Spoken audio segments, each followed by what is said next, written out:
بسم اللہ الرحمن الرحیم۔ ایک بھائی نے سوال کیا ہے کہ کیا اسلام اس کی اجازت دیتا ہے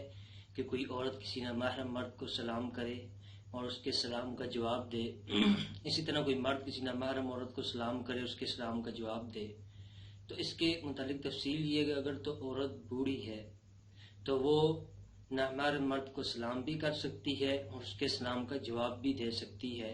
اور اگر عورت جوان ہے تو اس کے لیے بہتر یہی ہے نہ وہ نامحرم مرد کو سلام کرے نہ ہی اس کے سلام کا جواب دے۔ اور اگر کوئی مرد کسی نامحرم عورت کو سلام کرتا ہے تو اس کے متعلق بھی یہی تفصیل ہے، اگر تو وہ بوڑھی عورت ہے تو اس کو سلام بھی کر سکتا ہے اور اس کے سلام کا جواب بھی دے سکتا ہے، لیکن اگر وہ جوان ہے تو اس کو نہ سلام کر سکتا ہے، ہاں اگر وہ سلام کرے تو اس کا جواب دل ہی دل میں دے دے، زبان سے اس کا جواب نہ دے۔